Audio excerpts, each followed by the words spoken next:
Hello student, AKS success point में आपका स्वागत है। क्लास 10 इंग्लिश ग्रामर के अंतर्गत क्लास 10 इंग्लिश ग्रामर की अब सीरीज शुरू हो गई। सभी कक्षा 10 वाले बच्चे ध्यान दें। Class 10 English grammar complete grammar का सिलेबस है। इसके अंतर्गत आपको पूरा ग्रामर पढ़ाया जाएगा, तो इसलिए कोई भी वीडियो मिस न करें। चैनल को सब्सक्राइब अवश्य करें और बेल आइकन को दबाएं। देखिए, क्लास 10 इंग्लिश ग्रामर में हम पढ़ेंगे आज सेंटेंस। क्या पढ़ेंगे? सेंटेंस। सेंटेंस का मतलब ये है, सेंटेंस क्या होता है? शब्दों का एक ऐसा समूह। सेंटेंस का मतलब छोटे छोटे शब्द मिलकर के एक ऐसा समूह बनाते हैं, एक मीनिंगफुल समूह, मतलब जिसकी कुछ वैल्यू हो या कोई इसका अर्थ निकले, ऐसा सेंटेंस शब्दों का एक संग्रह क्या कहलाता है? सेंटेंस कहलाता है। डिफिनेशन एग्जाम में नहीं पूछी जाती, लेकिन हमको क्या करना है? सेंटेंस को पूरे पार्ट्स ध्यान से पढ़ने हैं। देखिए, सेंटेंस को दो भागों में बांटा गया है। सेंटेंस को दो भागों में बांटा गया है। एक है सब्जेक्ट और दूसरा है प्रेडिकेट। ध्यान दीजिएगा, सेंटेंस को दो भागों में बांटा गया है। एक सब्जेक्ट है, दूसरा प्रेडिकेट है। देखिए, सेंटेंस को दो तरीके से बांट सकते हैं। सेंटेंस में एक सेंटेंस का पार्ट्स होता है, दूसरा काइंड्स होता है। पार्ट्स और काइंड्स में अंतर है। पार्ट्स का मतलब सेंटेंस का भाग। जैसे लिखते हैं, Hari is a good boy. Hari is a good boy, ये एक सेंटेंस दिया गया है। इस सेंटेंस में ये आपका सब्जेक्ट हो गया हरी, और ये पार्ट आपका प्रेडिकेट है। सब्जेक्ट पार्ट और प्रेडिकेट। प्रेडिकेट पार्ट वहां से होता है हेल्पिंग वर्ब से पूरा आगे तक का क्या कहलाएगा? प्रेडिकेट पार्ट है। बाकी ये आपका सब्जेक्ट है, क्या? हरी। काइंड्स ऑफ सेंटेंस अलग अलग है। Assertive sentence, exclamatory sentence, objective sentence, affirmative, interrogative, imperative, ये सभी काइंड्स ऑफ सेंटेंस के हैं। उसको हम लोग बाद में पढ़ेंगे। पहले हम लोग पढ़ रहे हैं सेंटेंस के पार्ट्स। तो सेंटेंस के दो पार्ट्स हैं मेनली, सब्जेक्ट एंड प्रेडिकेट। ये आपका सब्जेक्ट पार्ट है और ये आपका प्रेडिकेट पार्ट है। ये इस सेंटेंस में लिखा गया है। इस सेंटेंस का ये प्रेडिकेट पार्ट है और ये सब्जेक्ट पार्ट है। हमें सब्जेक्ट पार्ट के बारे में पूरा डिटेल में पढ़ना है। सब्जेक्ट का मतलब होता है कर्ता, सब्जेक्ट का अर्थ होता है कर्ता, और प्रेडिकेट होता है विधेय। प्रेडिकेट का पार्ट, जो प्रेडिकेट का अर्थ है वो क्या कहलाता है? विधेय। अब यहाँ पर हम लोग सब्जेक्ट के बारे में डिटेल में पढ़ेंगे, उसके बाद प्रेडिकेट पार्ट पढ़ेंगे। तो पहले सब्जेक्ट के बारे में डिटेल में पढ़ना है। तो देखिए, सब्जेक्ट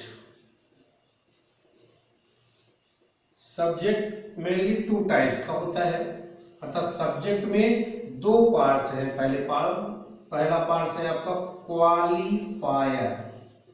सब्जेक्ट के दो पार्ट्स हैं। पहला नंबर क्वालिफायर। सब्जेक्ट के दो पार्ट्स हैं, क्वालिफायर, और दूसरा पार्ट है आपका हेडवर्ड। हेडवर्ड कहें या मेन वर्ड कहें, हेडवर्ड कहें या मेन वर्ड कहा जाए, सेम है। क्वालिफायर और हेडवर्ड। जैसे हम एक एग्जांपल लिखते हैं, a boy is going. A boy is going. तो यहां पर ये बॉय आपका क्या हो गया? हेडवर्ड। हेडवर्ड का मतलब होता है जो सेंटेंस में मेन हो, सब्जेक्ट में मेन हो, वो क्या है? हेडवर्ड, यानी मेन वर्ड या हेडवर्ड। इसी को हम लोग कह सकते हैं कि ये क्या है? नाउन।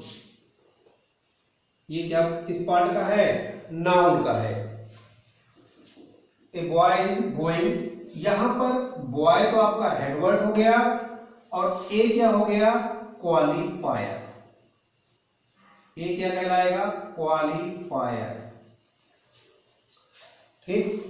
अब देखिए यहाँ पर सेंटेंस, अब बाकी पार्ट इधर से इसके बाद क्या कहलाएगा, प्रेडिकेट पार्ट है, इसके बाद का प्रेडिकेट पार्ट है। अब देखिए अब हम लोग यहाँ पर क्वालिफायर के भी टाइप्स हैं, तो इनको थोड़ा सा हम लोग हटा देते हैं जिससे कि आप पार्ट्स जो है आसानी से लिख सकें। तो देखिए ये भी समझ में आ ही गया है। अब देखिए क्वालिफायर, क्वालिफायर में भी हमें, क्वालिफायर भी दो टाइप्स के हैं, देखिएगा क्वालिफायर के दो टाइप्स हैं, देखिएगा। तो क्वालिफायर में आता है डिटरमाइनर, डिटरमाइनर, सेकंड आता है एडजेक्टिव, एडजेक्टिव, सेकंड आता है एडजेक्टिव, डिटरमाइनर, एडजेक्टिव, और इसके बाद एक पार्ट में है एडजेक्टिवल फ्रेज, एडजेक्टिवल फ्रेज। थोड़ा सा डिफरेंस है, इसको जान लेते हैं। Adjectival phrase, determiner. तो क्वालिफायर के तीन पार्ट्स मेन हैं, डिटरमाइनर, एडजेक्टिव और एडजेक्टिवल फ्रेज। एडजेक्टिवल फ्रेज और डिटरमाइनर, देखिए एडजेक्टिव ये दोनों ही नाउन की विशेषता को बताते हैं, ये दोनों नाउन की विशेषता को बताते हैं। एडजेक्टिव का मतलब जो नाउन या प्रोनाउन की विशेषता को बताए क्या कहलाता है, एडजेक्टिव कहलाता है। एडजेक्टिव, और इसके बाद एडजेक्टिवल फ्रेज भी विशेषता को बताता है, एडजेक्टिवल फ्रेज भी विशेषता को बताता है। बस एडजेक्टिवल फ्रेज क्या होता है, एक छोटा सेंटेंस के रूप में होता है जिसमें वर्ब नहीं होती है। एडजेक्टिवल फ्रेज एक ऐसा सेंटेंस जिसमें वर्ब नहीं होती है। तो ये है कौन, क्या करेगा, हेड वर्ड अर्थात नाउन की विशेषता को प्रकट करेगा। डिटरमाइनर के रूप में क्वालिफायर में एडजेक्टिव के जस्ट पहले जो रूल हमें अब लिखना है, हम लोग किस प्रकार सब्जेक्ट को लिखेंगे, तो ये रूल बहुत इंपॉर्टेंट है, इसको जरूर नोट डाउन करें। सब्जेक्ट, सब्जेक्ट को हम लोग इस टाइप से लिखेंगे, क्या लिखेंगे, सबसे पहले हमें लिखना है डिटरमाइनर, डिटरमाइनर, इसके बाद हमें लिखना है एडजेक्टिव, एडजेक्टिव के बाद आता है हेड वर्ड। किसी भी सेंटेंस में सब्जेक्ट इस प्रकार होगा, determiner, adjective and head word. Head word के बाद आपका होगा एडजेक्टिवल फ्रेज, क्या होगा, एडजेक्टिवल फ्रेज। ये आपका सब्जेक्ट पूरा कंप्लीट हो गया। अब एक एग्जांपल लेते हैं, देखिएगा, a black crow,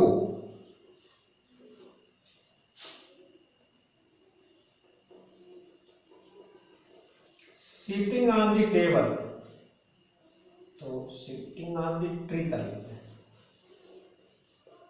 on the tree. A black crow sitting on the tree flew away. ये सेंटेंस दिया गया है। अब इस सेंटेंस में हमें सबसे पहले पहचानना है कि क्या दिया गया है। सबसे पहले सब्जेक्ट पहचाने, प्रेडिकेट। तो देखिए सब्जेक्ट पहचानने के लिए ये यहां से लेकर के, ए से लेकर के ट्री तक, ये कंप्लीट क्या है, पूरा सब्जेक्ट है।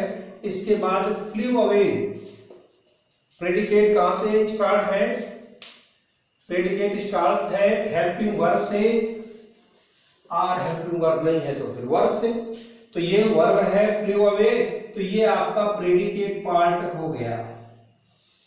प्रेडिकेट पार्ट के बारे में बाद में डिटेल में पढ़ेंगे, अभी हम लोग सब्जेक्ट के बारे में पढ़ रहे हैं। तो देखिए सब्जेक्ट में सबसे पहले है डिटरमाइनर, सबसे पहले आपको मिलेगा डिटरमाइनर, सबसे पहले आपको मिलेगा क्या, डिटरमाइनर। सेकेंड नंबर में क्या लिखा गया है, एडजेक्टिव लिखा गया है। थर्ड नंबर में क्या लिखा गया है, हेड वर्ड लिखा गया है, हेड वर्ड। और ये पूरा सेंटेंस, ये आपका पूरा पार्ट जो लिखा गया है इसको बोलते हैं adjectival phrase.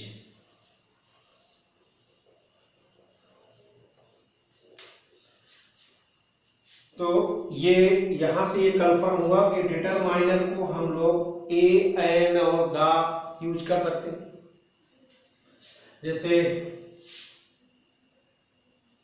An ideal person है, बाकी सेंटेंस बाद में लिख देंगे क्योंकि बाकी क्या है प्रेडिकेट पार्ट्स है। यहां तक हमने लिखा, इसका मतलब इतना ही क्या है सब्जेक्ट है। तो सब्जेक्ट में देखिए एन शब्द क्या हो गया आपका डिटरमाइनर, आइडियल क्या हो गया एडजेक्टिव, एंड पर्सन क्या हो गया हेड वर्ड। तो हम लोग अब ये जान गए हैं कि सेंटेंस सब्जेक्ट में सब्जेक्ट के दो पार्ट्स हैं, क्वालिफायर, हेड वर्ड और मेन वर्ड। हेड वर्ड और main word, head word main word ये सब क्या हो सकते हैं नाउन ही होते हैं। तो क्वालिफायर के तीन पार्ट्स हैं, डिटरमाइनर, एडजेक्टिव और एडजेक्टिवल फ्रेज। कोई भी कंप्लीट सेंटेंस लिखा गया है तो आपको लिखना पड़ेगा सब्जेक्ट इस टाइप में होगा, पहले डिटरमाइनर लिखा जाता है, इसके बाद एडजेक्टिव लिखना है, फिर हेड वर्ड और एडजेक्टिवल फ्रेज।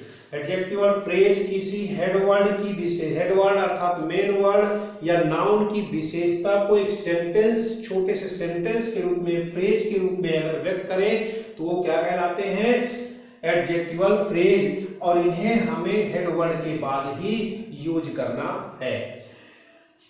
तो ये आपका कंप्लीट सब्जेक्ट का कंप्लीट हो गया। कुछ पार्ट्स कुछ सब्जेक्ट में हम लोग ऐसे यूज करते हैं सब्जेक्ट के रूप में। वीडियो पॉज करके नोट कर ले, बहुत इंपॉर्टेंट टॉपिक है। स्टार्ट है इंग्लिश ग्रामर, क्लास 10 की इंग्लिश ग्रामर स्टार्ट है। सभी बच्चे चैनल को लाइक, शेयर और सब्सक्राइब करें। अब देखिए कुछ ऐसे भी वर्ब्स हैं जो सब्जेक्ट का निर्माण की, ये पॉइंट हम नहीं हटा रहे हैं, थोड़ा से अभी देखेंगे आवश्यकता पड़ेगी तो। जैसे जीरंड, बहुत इंपॉर्टेंट टॉपिक जीरंड। जीरंड क्या होता है ऐसी वर्ब जिसके अंत में हम लोग आईएनजी जोड़ देते हैं। वर्ब की फर्स्ट फॉर्म में क्या करते हैं आईएनजी जोड़ देते हैं। तो जैसे ही वर्ब की फर्स्ट फॉर्म में आईएनजी जोड़ते हैं तो ये क्या बन जाते हैं नाउन बन जाते हैं, अर्थात नाउन की तरह प्रयोग किए जाते हैं। जैसे जीरंड क्या होता है ऐसे शब्द जिसमें आईएनजी जोड़ करके नाउन बनाया जाता है जीरंड कहलाते हैं। रियल में ये वर्ब नहीं होते, इन्हें हम लोग कहते हैं नॉन फाइनाइट वर्ब। क्या कहलाते हैं नॉन फाइनाइट वर्ब, इसलिए नॉन फाइनाइट वर्ब। तो ये रियल में वर्ब नहीं होते, ये नॉन फाइनाइट वर्ब होते हैं और इनका यूज हम नाउन की तरह करते हैं। और नाउन का मतलब है कि हम लोग इसका यूज सब्जेक्ट के रूप में भी कर सकते हैं और ऑब्जेक्ट के रूप में भी कर सकते हैं। ऑब्जेक्ट कहां पर है प्रेडिकेट पार्ट में है, तो प्रेडिकेट पार्ट बाद में, पहले सब्जेक्ट कंप्लीट करते हैं। तो वर्ब की फर्स्ट फॉर्म में आईएनजी जोड़ते हैं तो ये बनता है नाउन, अर्थात सब्जेक्ट के रूप में इसका यूज कर सकते हैं। जैसे वॉक लिखा गया है, वॉक में हमने जोड़ दिया आईएनजी वॉकिंग, तो walking is good for health. तो बहुत अच्छी बात है, सबको पता है टहलना स्वास्थ्य के लिए लाभदायक है, टहलना स्वास्थ्य के लिए अच्छा है। तो वॉकिंग इज ये क्या है सब्जेक्ट। तो यहां पर कुछ शब्द भी हमने एग्जाम्पल यूज किया था, ये भी क्या है जीरंड का ही है। सेंटेंस के कुछ अर्थ अलग अलग यूज होते हैं। तो यहां पर वॉकिंग शब्द क्या है सब्जेक्ट के रूप में यूज किया गया है क्योंकि जस्ट इसके बाद वर्ब लगी है, अर्थात जीरंड भी क्या कहलाते हैं सब्जेक्ट की तरह कार्य कर सकते हैं। इनका उपयोग हम नाउन के रूप में या प्रोनाउन के रूप में करते हैं। नाउन सब्जेक्ट के रूप में भी कर सकते हैं और ऑब्जेक्ट के रूप में भी कर सकते हैं। एक इसी का पार्ट और है नॉन फाइनाइट्स का है, तो हम लोग थोड़ा सा उसको भी देख लेते हैं। देखिएगा, आता है इन्फिनेटिव। ये नॉन फाइनाइट वर्ब्स हम लोग पढ़ रहे हैं थोड़ा शॉर्ट में, फिर बाद में डिटेल में इसका अध्ययन करेंगे। हमें केवल सब्जेक्ट से बताना है कि यहाँ पर सब्जेक्ट के रूप में इनका भी यूज कर सकते हैं, तो हमें ध्यान रखना है कि ये हम लोग इनको बताएं कि ये सब्जेक्ट है। इन्फिनेटिव क्या होता है? इन्फिनेटिव भी एक प्रकार की वर्ब है, जैसे ये वर्ब थी उसी प्रकार का ये भी एक प्रकार का वर्ब है। वर्ब में अगर हम आईएनजी जोड़ दें, इसके ये एक प्रकार का वर्ब नहीं, इसको कह सकते हैं हम लोग नाउन। तो ये कैसे बनते हैं, इनको बनाना कैसे है? वर्ब की फर्स्ट फॉर्म में आईएनजी जोड़ दीजिए तो ये क्या बन जाएंगे? जीरन बन जाते हैं।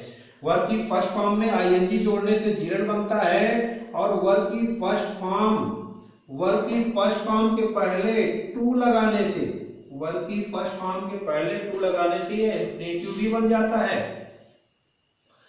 एक चीज यहां पर हमने लिखा, बताया कि टहलना सेहत के लिए